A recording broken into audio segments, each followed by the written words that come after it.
Hello and welcome everyone, Nicholas from Bicycle here, joined by Robert Gorgos, co-founder of MoN Sports and nutritionist for a World Tour cycling team. And in today's video, we are going to be going through everything you need to know in terms of nutrition before, during and after riding. It is a very important topic and there is already so much information out there, but we are going to clear it up for all you guys. So let's get to it. Robert, thank you very much for being here. Thanks for having me. When it comes to pre-ride nutrition, many people don't take it into consideration at all. Just hop on their bike and go for a ride. This is including myself as well. Is this okay to do, or would you say no, definitely not? You really have to consider fueling for your ride. Well, I would say it depends. It depends on your ride. For sure, if you have clear training goals, and for example, you want to go for 4 hours, zone 1 or zone 2, then it's a good idea to fuel before. Okay. Or if you're doing intervals, zone 4, zone 5, VO2 max intervals, threshold intervals, for sure you need the carbs to be burned. Okay, that's good to know. So is there, for example, like a kind of overall guideline? If you're going for a high intensity ride, you should eat this many carbs, or is it this many calories? What should people really focus on in their pre-ride meals? Sorry to say that again, it depends, especially, and this is something most people forget, on your individual performance abilities. Because the more performant you are, the better you are, the higher your VO2 max, for example, the higher your needs are, because you're just going faster. Okay. So for sure it's a good idea to eat a high carbohydrate diet nevertheless. I think that's a good way to start even for the beginner. Okay, and some people might be a bit on a time limit, like straight after work, okay, I'm gonna go out for a ride. Is there a specific snack or meal that you would suggest that will provide long-term energy for a ride? It's a little bit about planning. You mentioned that if you're at work, then maybe it starts even in the morning. Then you see, okay, I will probably go for a ride around 6 p.m. or so, and my work starts at 9 a.m. So it's a good idea to have a well-balanced breakfast. So maybe something like oatmeal with nuts, an omelette, some fresh fruit like berries, an apple, nothing special, but good quality food. Yeah. Maybe have a good balanced lunch as well, Yeah. like something like a small salad, pasta, some protein from fish or meat. And then it's a long time till the ride, so maybe you have lunch at 1 and till 6 it's kind of long, so maybe have a small snack like a porridge bar, or a natural yogurt with some berries, or a spoon of honey in the afternoon, or some nuts. Also depends a little bit on what the goals for your ride are. If I want to go high intensity, then it's more like probably the porridge bar. If I go for an easy endurance ride, then maybe it's more the yogurt. Is there a specific time frame? Would you say you have to make sure that you have your meal in at least an hour before? Yeah, I think for like a bigger meal, I would recommend around 3 hours before. Okay. This is also in consideration with like blood sugar stability. Yeah. When you leave 3 hours, for example, before a high intensity workout, it's pretty much guaranteed that you have a stable blood sugar at the beginning. We would also recommend this before a race. If you want to have a small snack, something that you would also maybe consider during the ride, like a oat bar, then you can for sure eat it right before the ride, and it would not be a problem. Talking about blood sugar balance, maybe it's even better to eat it right before the ride than 45 minutes before that, because if you, for example, have a sugary snack 45 minutes before, then it could be the case that right at the start of your ride you don't feel that well, because your blood sugar is just going down because of insulin. If you eat it right before the ride, then maybe it's even better, because there's no problem, because you start riding right away and your body uses this energy right away. So I think this is like a basic principle you could follow. Okay, perfect. And then I want to touch on hydration, because I think a lot of people, we know that hydration during rides is very important, but I feel like a lot of people don't really consider hydrating before a ride. Is that something that's also very important? And is there a specific guideline that you would recommend? It's hard to give specific guidelines in terms of liters or milliliters per kilogram of body weight. Maybe a good guideline is that you should watch a little bit the color of your urine. And in the morning it should be dark, showing that your body is like excreting stuff that should be excreted. Yeah. But after that, it should mostly be lightly yellow or even white. Okay. And I still think this is a good guideline. It's so depending on individual factors, but for sure hydration is absolute key, because this is the first thing that you will mention if you underhydrate. We experience like performance deteriorating factors even with only 1.5 to 2% body weight loss of water. So if you're 75 kilos and you lose 1.5 kilo, then you will already experience, for example, cramping or even like, less watts at a certain heart rate, for example.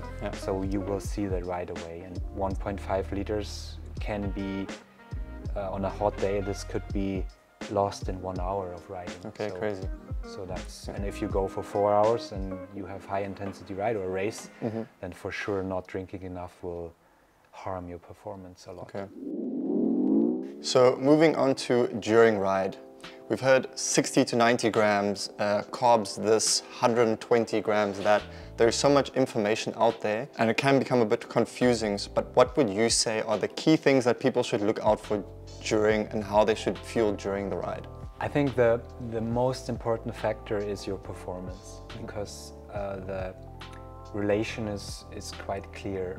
The more energy you produce, the more watts you make, the more energy you need to take in to stay in energy balance. And the higher the intensity, the more carbohydrates you burn.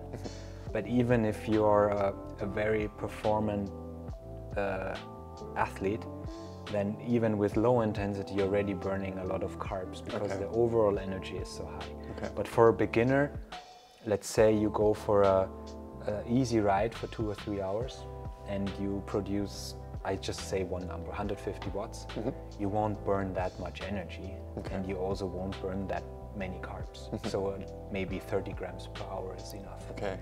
If you want to go as hard as you can, and let's say for this athlete it's 250 watts or something, then still it's not so many carbs per hour. So maybe 70 grams per hour is enough.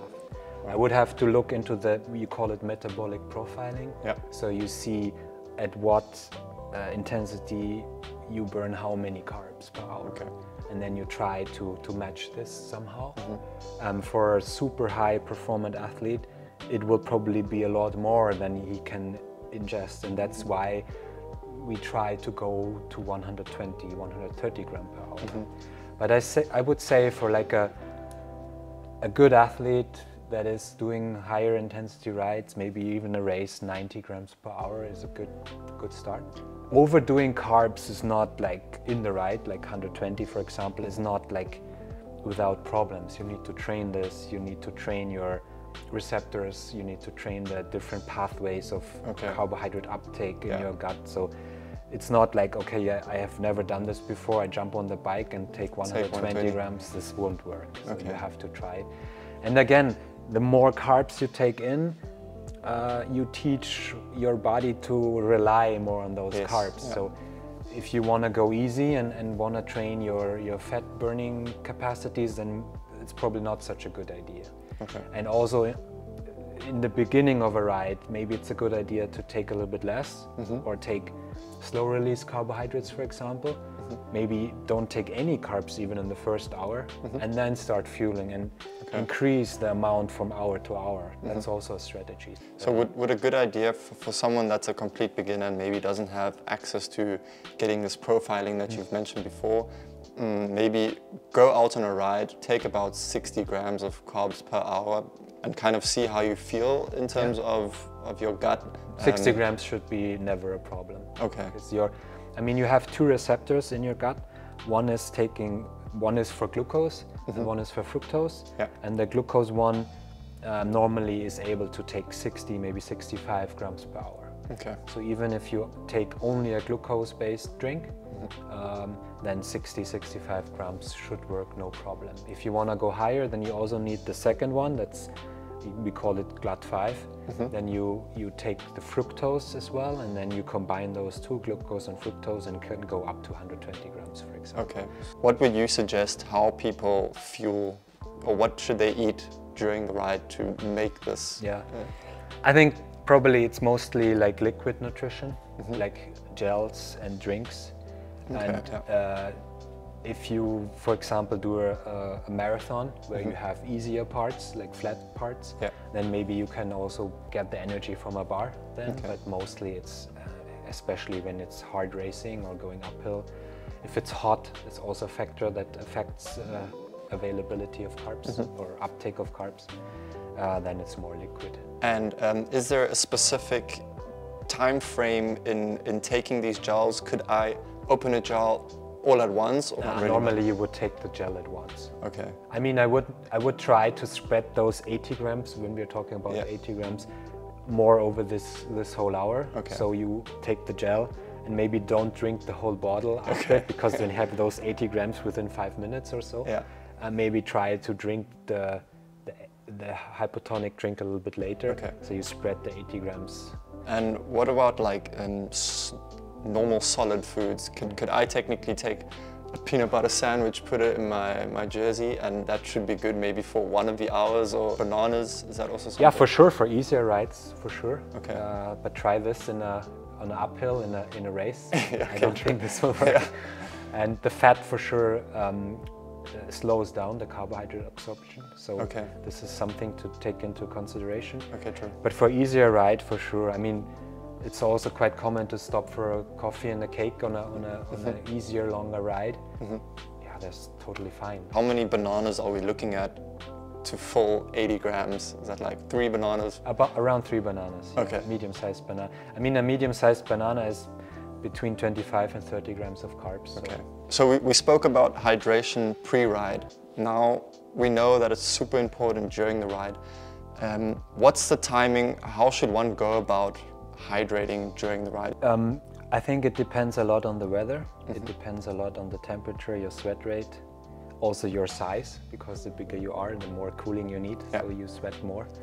But I think for sure on a medium temperature day, for sure ½ liter is kind of the lower limit you need.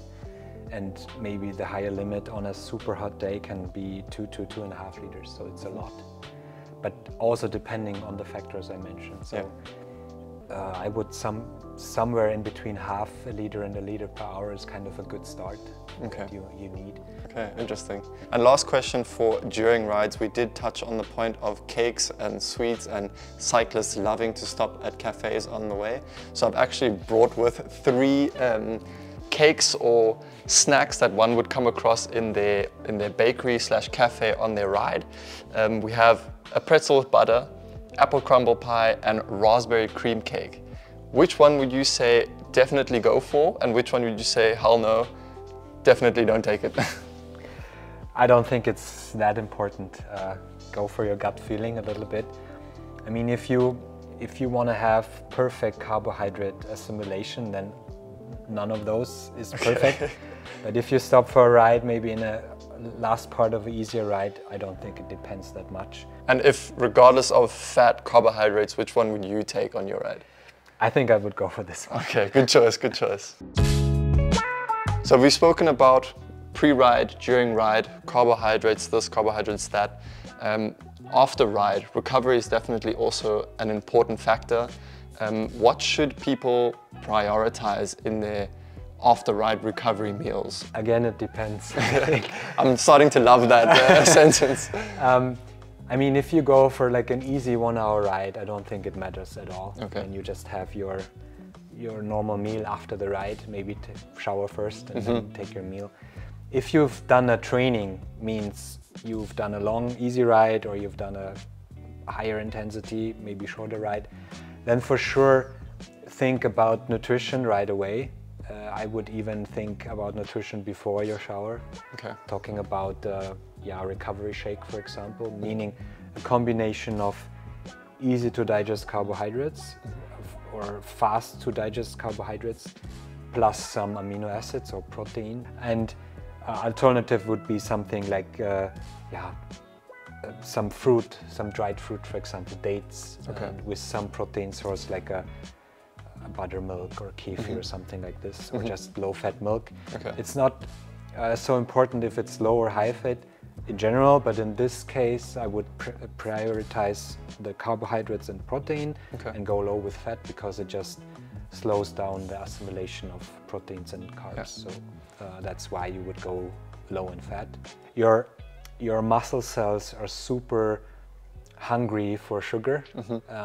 It's like they want to replenish what they lost right away as quickly as possible, and that's why you make a good step for fast recovery in the first, let's say, 30-45 minutes after, right? Okay, so in that time frame, definitely try and get your first protein shake in. We call it sensitivity of the cells for carbohydrate uptake diminishes the longer you wait. So it's highest in the first phase after the ride, and if you wait 3-4 hours, then it will for sure go down. So the carbohydrate uptake and glycogen replenishment is best shortly after the ride. Then final question would be, we've touched on carbohydrates, proteins, and we've seen that creatine in especially the bodybuilding sector. Is it also something that might also be beneficial in cycling? Creatine is also something that depends.